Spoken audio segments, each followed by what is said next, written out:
بسم اللہ الرحمن الرحیم۔ السلام علیکم میرے معزز سامعین اکرام۔ پچھلی ویڈیو میں ہم نے آپ کو بتایا تھا حضرت طفیل بن عمر دوسی کے قبول اسلام کے بارے میں۔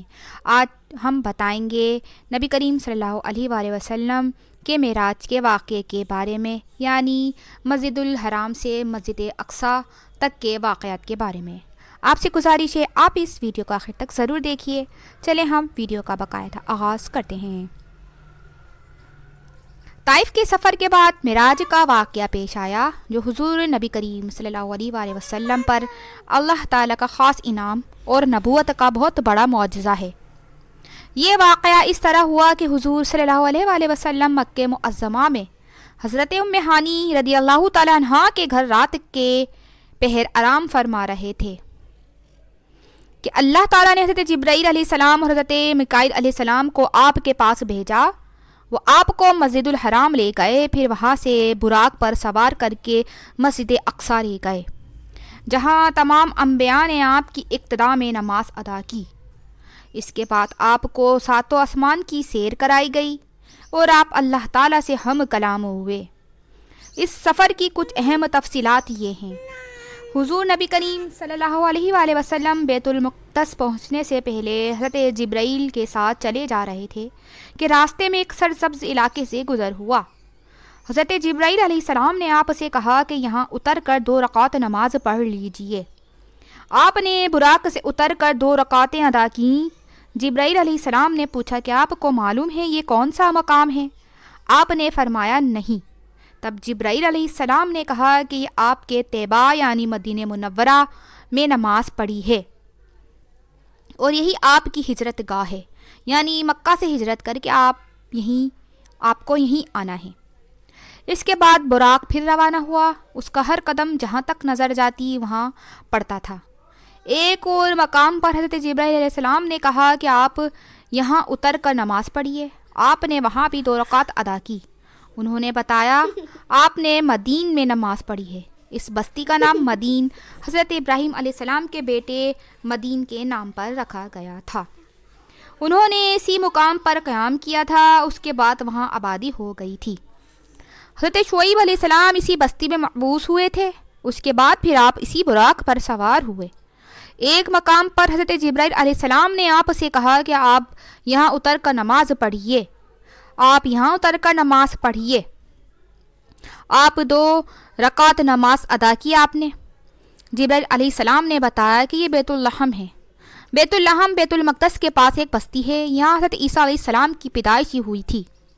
اسی سفر میں آپ نے اللہ کے راستے میں جہاد کرنے والوں کا حال دیکھا، یعنی آپ کو آخرت کی مثالی شکل کے ذریعے مجاہدین کے حالات دکھائے گئے۔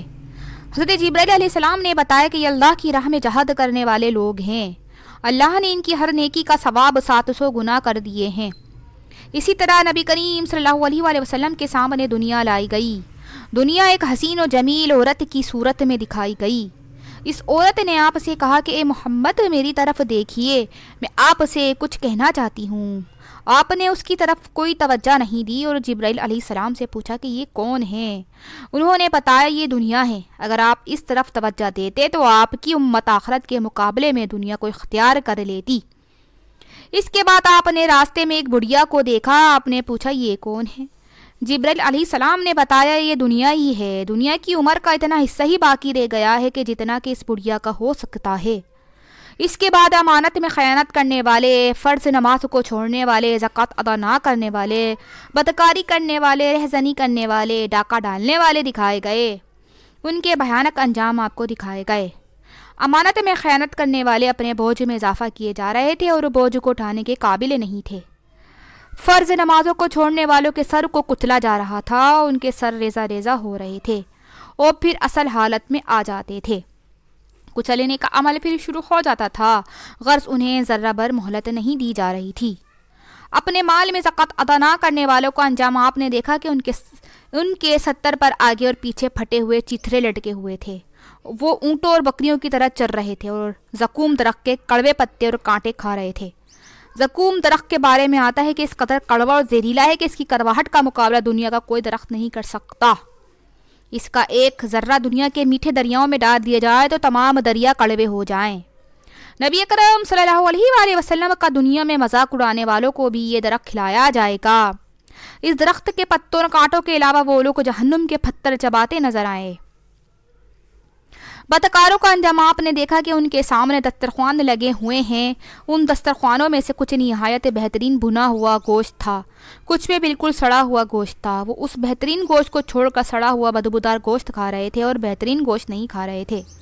ان کے بارے میں جبرائیل علیہ السلام نے آپ کو بتلایا کہ یہ آپ کی امت کے وہ لوگ ہیں کہ جن کے پاس پاک اور حلال عورتیں تھیں، لیکن وہ ان کو چھوڑ کر بدکار عورتوں کے پاس جاتے تھے، یا یہ وہ عورتیں تھیں جن کے خاوند تھے لیکن وہ ان کو چھوڑ کر بدکار مردوں کے پاس جاتی تھیں۔ سود کھانے والوں کا انجام آپ کو یہ دکھایا گیا کہ وہ خون کے دریا میں تیر رہے تھے اور پتھر نگل رہے تھے۔ آپ کو ایسے عالموں کا بھی انجام دکھایا گیا کہ جو لوگوں کو واعظ کیا کرتے تھے اور خطبے عمل تھے۔ ان کی زبانیں اور ہونٹ لوہے کی کینچیوں سے کاٹے جا رہے تھے اور جیسے ہی کٹ جاتے تھے فوراً پیدا ہو جاتے تھے، اور پھر اسی طرح کاٹے جانے کا عمل شروع ہو جاتا تھا، یعنی انہیں ایک لمحے کی بھی مہلت نہیں مل رہی تھی۔ چغل خوروں کے ناخن تانبے کے تھے اور وہ ان سے اپنے چہرے اور سینے نوچ رہے تھے۔ مسجد اقصیٰ میں انبیاء علیہ السلام کی نماز میں امامت فرمانے کے بعد حضور اکرم صلی اللہ علیہ وآلہ وسلم کو ساتوں آسمان کی سیر کرائی گئی، جلیل القدر انبیاء علیہ السلام سے ملاقات کرائی گئی، پھر آپ صلی اللہ علیہ وآلہ وسلم کو جنت کا حال دکھایا گیا۔ آپ کا گزر جنت کی ایک وادی سے ہوا، اس سے نہایت ہی بھینی بھینی خوشبو آ رہی تھی اور مشک سے زیادہ خوشبودار ٹھنڈی ہوا آ رہی تھی، اور ایک بہترین آواز سنائی دے رہی تھی، اور وہ آواز یہ کہہ رہی تھی کہ میرے عشرت قدے میں ریشم، موتی، سونا، چاندی، مونگے، شہد، دودھ اور شراب کے جام و کٹورے بہت زیادہ ہو گئے ہیں۔ اس پر اللہ تعالیٰ فرما رہے ہیں کہ ہر وہ مومن مرد اور عورت تجھ میں داخل ہوگا جو مجھ پر اور میرے رسولوں پر ایمان رکھتا ہوگا، میرے ساتھ کسی کو شریک نہ ٹھہراتا ہوگا، نہ مجھ سے بڑھ کر یا میرے برابر کسی کو مانتا ہوگا۔ سن لے، جس کے دل میں میرا ڈر ہے اس کا دل میرے خوف کی وجہ سے محفوظ رہتا ہے۔ جو مجھ سے مانگتا ہے میں اسے محروم نہیں رکھوں گا، اور جو مجھے قرض دیتا ہے یعنی نیک عمل کرتا ہے اور میری راہ میں خرچ کرتا ہے میں اسے بدلہ دوں گا۔ جو مجھ پر توکل اور بھروسہ کرتا ہے اس کی جمع پونجی کو اس کی ضرورت کے لیے پورا کرتا رہوں گا۔ میں ہی سچا معبود ہوں، میرے علاوہ کوئی عبادت کے لائق نہیں۔ میرا وعدہ سچا ہے، غلط نہیں ہوتا۔ مومن کی نجات یقینی ہے اور اللہ تعالیٰ ہی برکت دینے والا ہے اور سب سے بہترین خالق یعنی پیدا کرنے والا ہے۔ یہ سن کر میں نے کہا کہ بس اے میرے پروردگار، میں خوش اور مطمئن ہوں۔ میرے معزز سامعین اکرام، اس سے اگلے واقعات آپ ہماری اگلی ویڈیو میں ضرور ملاقات کیجیے گا۔ جب تک کے لیے اللہ حافظ، شکریہ۔